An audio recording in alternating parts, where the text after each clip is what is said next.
Glad you could join us. Biggest story this hour is the president has accepted the resignation of Deputy Trade and Industry Minister Carlos Ahenkorah after he admitted in an interview that he visited some registration centers after testing positive for COVID-19.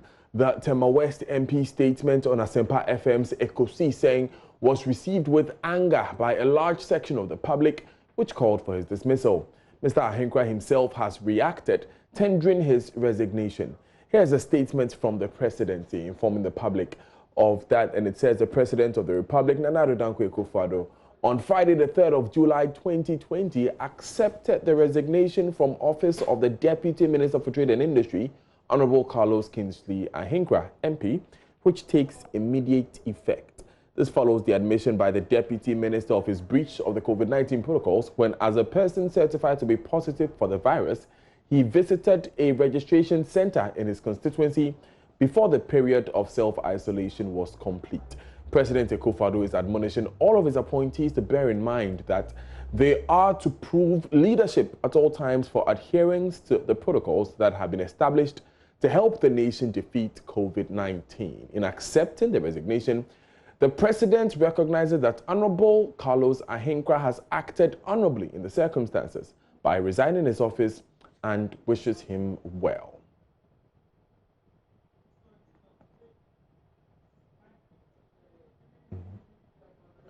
So that's the results. What's the cause? Let's see the interview that sparked the controversy where he spoke to Philip Osei-Bonsu. In your case, no, so Enra na omode wo ba kolebu hono meboa. Enra, yeah. Okay, but I've seen pictures on social media say you were, monitoring registration exercise now some registration centers. Is that true? That started the following day. Yeah, that's Tuesday, right? And yeah, started Tuesday. Yeah, most started Tuesday to Wednesday. Wednesday. That's Enra. Enra Wednesday. Yeah, Enra was Wednesday. And then Tuesday, no. Okay. And then Tuesday, I decided to just pass through and see how some of the centers were operating. But at the time, no, you knew your test results, so what tested positive. Oh yes, of course. But it didn't mean that I couldn't go out because by that time my test result was last week. So, and after 1 week or so, no, according to my health directors, I could step out. So be careful with my nose mask and social distancing, and not touch anybody and so on. And are you very certain, say, in the process no one touch you be I am very, very certain about that one. Very certain. So what pictures look like on social media and you will see that even in speaking, my hands were folded in front of me. I was standing way away, even I was wearing my nose mask. I was standing way away from the people that I was talking to and so on. Okay, so wouldn't you consider the decision to step out, as being reckless, knowing how contagious Yariwe ete? I wouldn't say that because we say we are not in normal situation, and we are not in normal times now. We only have to manage ourselves in a way and think and so forth. So, but I don't see in another way. Because of the conditions, I won't step out, and I say I won't give people that kind of appearance. We have one that now empty one. If you understand, Enra, don't see me by here. Hospital me. The difference of the time was this: no crowd spreading more than me outside him. But I can assure you that I'm a very careful person, and I was very, very mature about it. I've seen other videos, and so when your victory was declared by the Electoral Commission at more primaries, hugging some of your supporters and all of that. At the time, now who status the same? So the videos you see there are 2018 videos. And friends and that day the video. But on the day of the primaries, you had tested positive. On the day of the primaries, not there be not a say on Ahenkorah FM. No results, no my. No results. But no, my be fast samples, no. The fast samples the following day, which is Monday. Oh, which is Monday. Yes. And would you advise probably the people who were around you at the time, so might be your contact was it Tracy one? Oh, there are for information.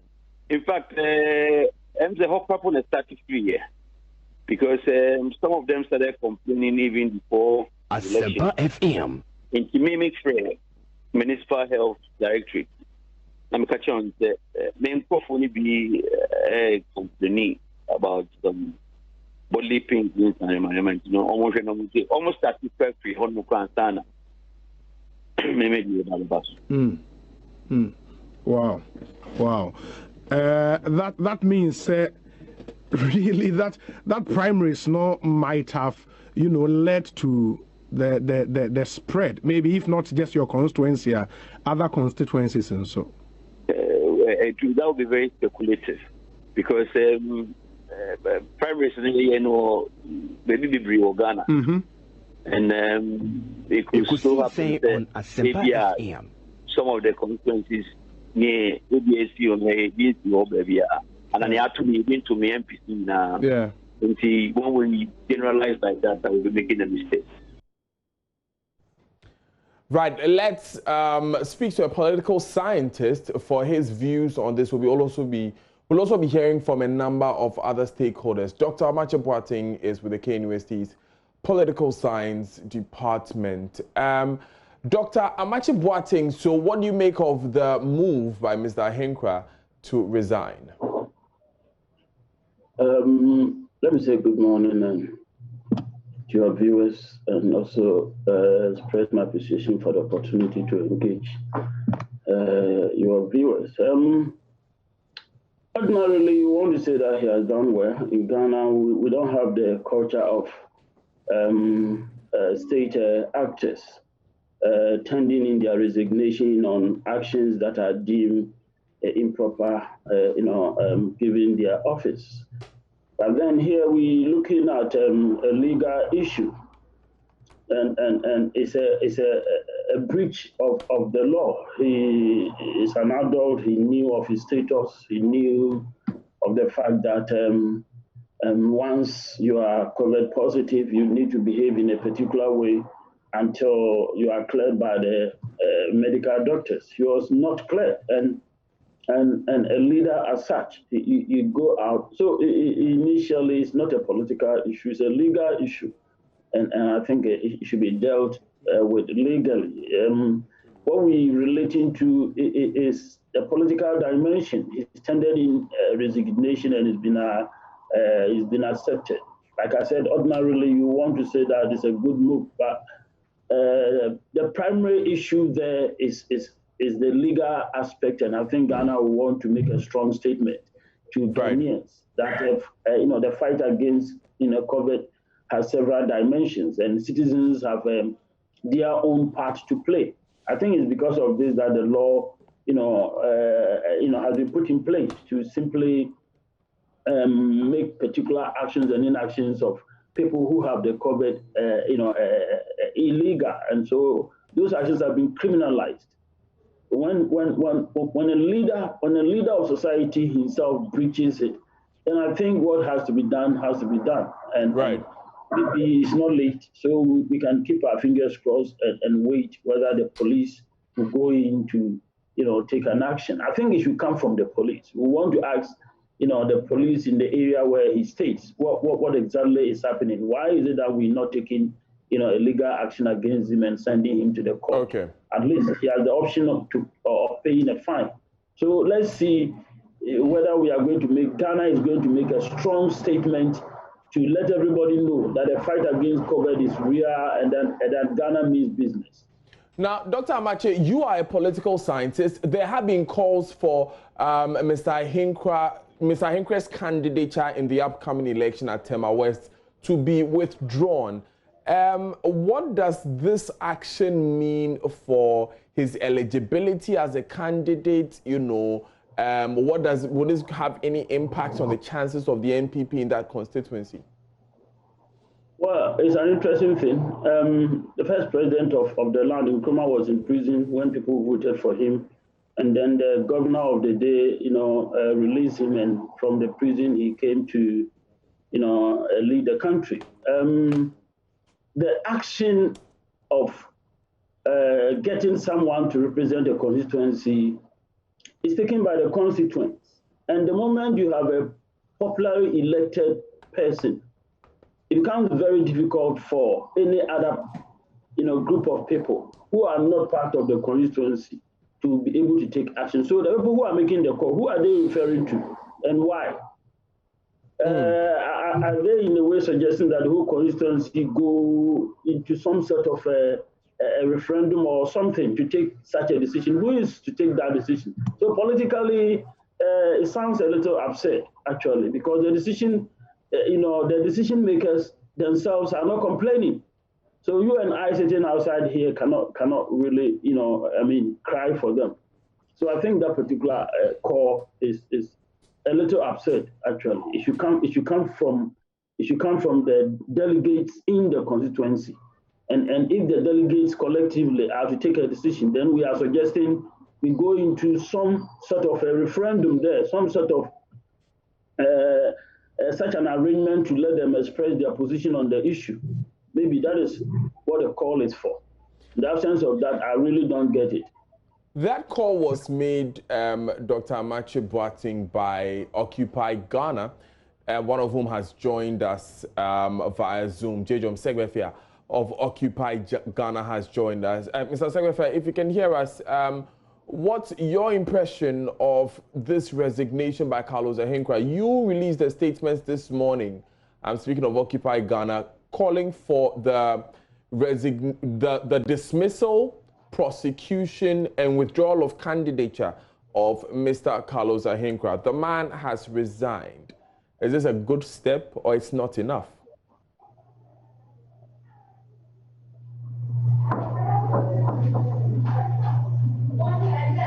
Mr. Segbefia, can you hear me? Yes, I can hear you now. Is the move enough? The resignation by Mr. Ahenkorah, is it enough? We don't think that it's enough, because it's not just a matter of the exercise of a lack of good sense on his part, but it's also that he has broken the law. EI 64, EI 65, and that has been saved in all the current versions of the EIs, and join a person who finds out that they are positive to, self-quarantine or to, as we like, stay away from the public, so that, he can heal and that he doesn't infect other people with the virus as well. On 3 known occasions, he has flouted this directive right in the face of a president that was the one that initiated these executive instruments to begin with. But even better, there is another law that he has flouted. His offense also falls under sections 11 and 15 of the Public Health Act 2012, and that's Act 851. And I'd like to read out to you what it says. Isolation of contacts. A medical officer may order a person living in the same house or compound, or a person who has come into contact with another person suffering or suspected to be suffering from a communicable disease.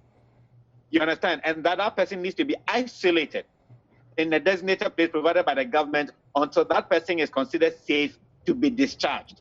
So that law is right there. So there's a lot of actions on his part that is a blatant disregard for the law. So whilst we applaud his resignation, we think that we need to go further by prosecuting him. After all, recently, we were all having a conversation concerning whether a person in his own car alone should wear a mask or not. And we were made to understand that that person could go to jail for 10 years.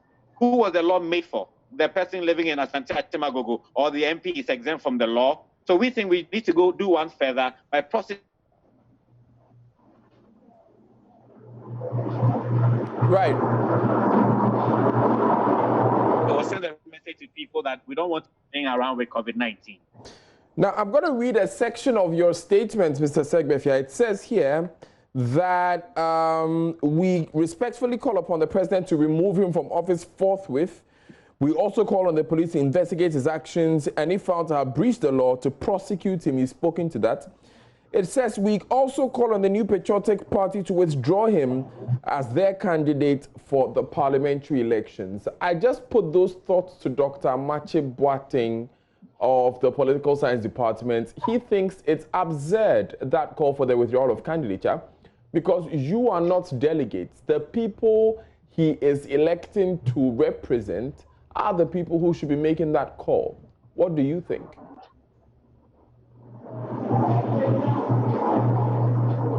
So, I mean, I believe that the good lecturer professor knows what he's talking about. But what we are saying is that what he does breaks laws.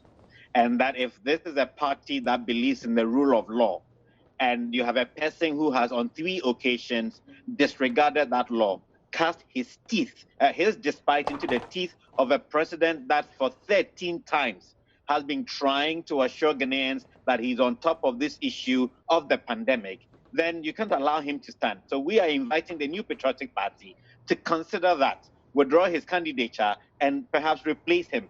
Because a person who does this, knowing full well that he's biologically at risk, and still does that, goes into the constituency in a place where there's a lot of people, clearly has no regard for the law that he says he will be representing when he goes into parliament. So I beg to differ with the good professor. So Doc, again, we have seen the NPP National Executive say on several occasions that the decision of who represents the party on the ticket, especially in Parliament, when it comes to the elections, it rests with the National Executive. And they actually have the authority to appoint someone. Indeed, it happened in the case of the NPA boss, Hassan Tampuli, in Bimbela constituency. Well, the name of the constituency escapes me, but it happened in his case. Shouldn't the party be taking a step to support the president's drive for a safer country? In Gushegu is where I've been reminded. In Gushegu constituency is where Mr. Tampuli was allowed to go unopposed. In fact, Ayawaso West Wogon as well, Lydia Sarah Malasa was allowed to go unopposed. She wasn't even elected. So we've seen precedent. Should something like that not happen from the party? Dr. Amache Boateng. I think there are different issues here. The party's National Executive Committee being the body that will finally decide who goes in for the primaries, for the ultimate decision to be taken by the delegates in the constituency. To the extent that you allow such a popular election to take place, the right to remove the person really stays with the constituency, stays with the delegates in the constituency. You know, now in reference to the call by Occupy Ghana for the New Patriotic Party to, if you like, replace the gentleman with another person. If the call goes to the constituency, to me it's okay. But then if the call is to the party's leadership in Accra to take a decision like that, that is what to me, is simply out of place. Because the moment you allow people to be elected through the popular vote, you establish, some understanding that the person constituency is those who did take part in the election, the delegates. So over there, sovereignty that we say, lies with the people, applies here. So the people who elect are those who have the power to, if you like, replace the person. So if the call is to the constituent, to the delegates, then it's a fair call. But if, like we are suggesting, that the party has previously acted and then that allows some people to go to, to represent the people on the post, in a way, they didn't take the ultimate decision. The MPP's NEC didn't take the ultimate decision. The ultimate decision is assumed to have been taken by the constituents at the end of the day. So once Mr. Ahenkorah went through that process, that procedure, the primaries got elected at that level. It is only the people at that level that can replace him. If the people that feel, become concerned and they think that given his office, he's not going to represent them properly in the parliament and decide to take an action, I think that should be seen as appropriate. Any other, right. I think, will appear, having a brush with the constitution of the party, and I think even with the constitution of the Fourth Republic of Ghana. Right, Dr. Ahenkorah, thank you very much. I'll just take a final word from Mr. Segbefia on the matter before I move on. Mr. Segbefia, if the process should end here, if everything should end with Mr. Ahenkorah's resignation, what message do you think it sends to the public?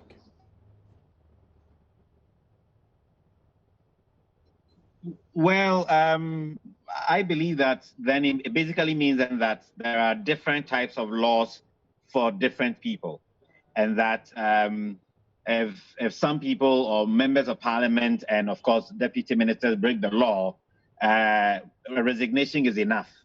Then if that then means then that if any one of us break the law to do with COVID-19, then apologies should be fine. But if some people can get jailed and fined and so on and so forth, then you're not applying the law equitably. And what then we all descend into is to become a lawless society.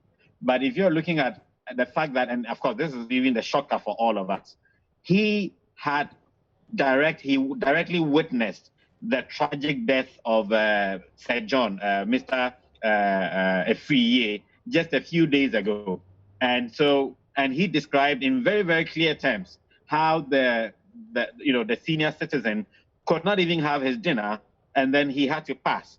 So after going through all that, he knows firsthand the dangers and the risks involved when a person contracts COVID-19. So if after all that, you still come up and hag your delegates and go around constituencies to figure out how registrations are going on, then you really have no regard for the law, or you belong to that school of thought who, even though you have tested positive, you think the virus is really a scam and nothing that really takes people away. You'll be sending mixed signals to people when you do that, and that's something that he needs to be severely punished for. Thank you so much, JJ Segbefia, for joining us. He is a member of Occupy Ghana. We also heard from Dr. Amache Boateng of the KNUST Political Science Department.